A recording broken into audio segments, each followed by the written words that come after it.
we have some young kids coming into the industry. So we have to make sure that we utilize both those talents and have the older gentlemen teach the younger guys. And there's people like me that's kind of between both of them where it's like, okay, I learned a lot from the older generation, which I like to spread down into the younger group that we have.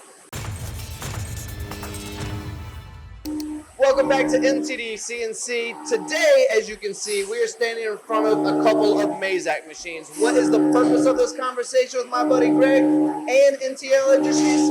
It's the fact that what happens when companies invest in machines that are meant to last for decades? Well, it's profitability, of course. It's investment in your future. And it's the ability to produce precise parts that your customers are going to love as well. Why do I bring that up? Greg, did we buy a couple of these machines from eBay, and is one of them about 2 decades old? Yes, we did. We bought that one in 2019 off eBay. I drove to Chicago and checked it out, threw some indicators on it, checked the backlash, checked all the parameters to the best of my ability, threw it on a truck and put it over here and put it in my floor.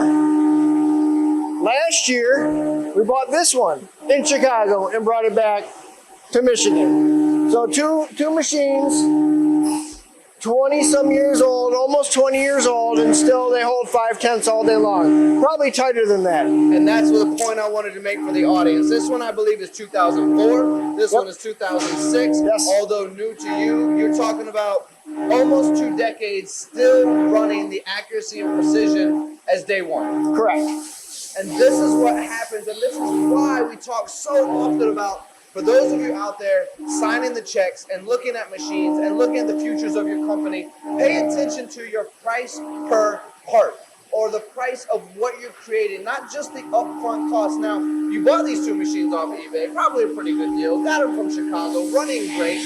Yep. And I think I see a third beautiful machine, 2022, in the back there as well, don't I? Yep, that's the one that's tucked back in the corner. That's our diamond in the rough. So that one, we upgraded that one a little bit. That one's got the Y-axis milling capability. These only have the X-axis or C-axis live spindle on it. So they all have live spindles on it. This one's outfitted with a 12-foot bar feeder, so we can take a 12-foot bar stock, load it in there, and pump out parts. The one back, the 2022, has a 4-foot bar feeder, and that one we can get running for like 4 hours unattended. I want to talk about this because we have the opportunity to talk about it for the audience out there. Now, you have 2 different style bar feeds. Correct. You have one that takes only one, and you have to manually load it when it's done, but it's a much larger bar feed. And then you have another style, which is a smaller bar, but you can load multiple ones, which allow you longer runtime. Correct. Can you talk about the differences in your shop between the longer bars versus the shorter bars, and why I believe you're going to move into the shorter bar on this machine as well? Yes. So the main factor that we're going to the 4-foot bar feeder, one is space. As you can see, I'm kind of running out of space here. So with the 4-foot bar feeder, that will give us it will give us time for spindle uptime. If you think about it, we can narrow it down to our inserts and everything lasting X amount of parts. Well, I can only get X amount of parts out of a 12-foot bar. So what better way to utilize spindle time is to have multiple bars sitting, waiting for it to run. If we have a remnants of 1.5 inches of bar stock, you're only losing 2 parts compared to running for 4 hours. If you get 2-hour runtime out of a 12-foot bar, but you get 6-hour runtime out of the other one, Yeah. but you're only losing 1 inch of stock, I'll take that 6-hour runtime.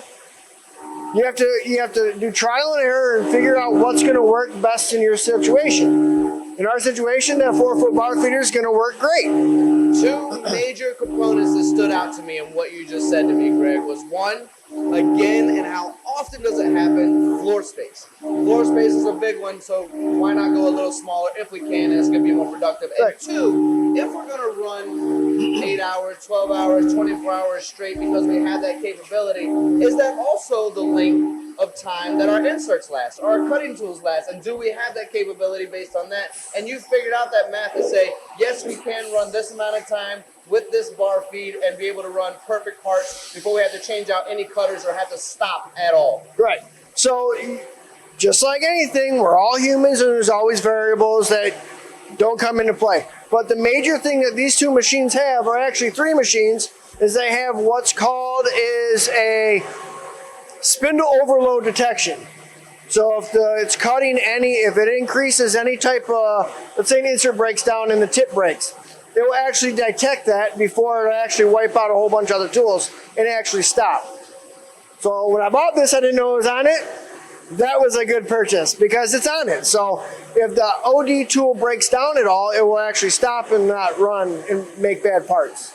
So this goes into the conversation that we always have about automation. Now, we're all trying to get into automation, and whether that's cobots, robots, bar feeds, pallet systems, any other combination, even the probing that we have these days, you can check the parts and put it right into a shipping box.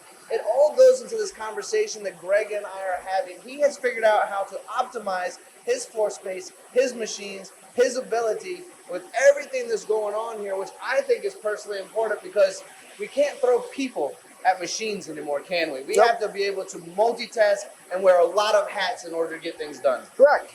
And you know, in today's day and age, and a lot of different people that are coming in and out of the field, we got a lot of people retiring.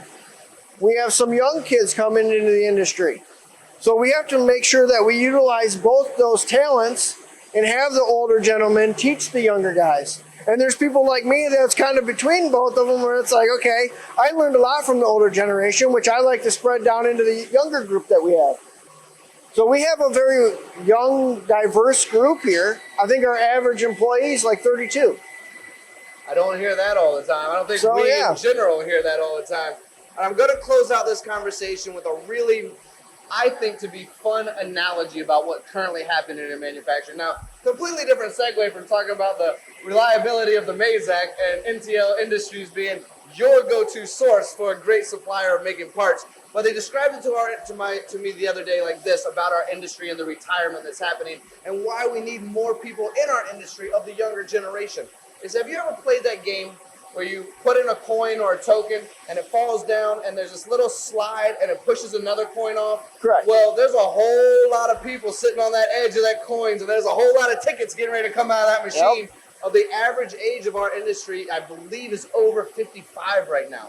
The average age, if it's over 50 or over 55. So there's a whole lot of people getting ready to retire, and we do need to figure out ways to, because we're reshoring right now. We're bringing more work back to the USA. Correct. We have flags everywhere here of proud Michigan USA manufacturing, and this is the way to do it, and you, my friend, are doing an amazing job. Thank you. We have a great team here, and you know, I like to spread my wealth on to everyone else. So, you know, without my team, without the people here that, you know, work day in and day out, it's a team effort, 100% every day. So without everyone here and the young group that we have and the older gentlemen that we have, you know, I'm very, very fortunate to be where we're at. So I appreciate you. Tony, I appreciate you. Amazing conversation. This is NTL. As Greg would say, nothing to lose or never too late. Never too late. NTLindustries.com. Check them out. Thank you all for watching MTDCNC. We'll see you again soon.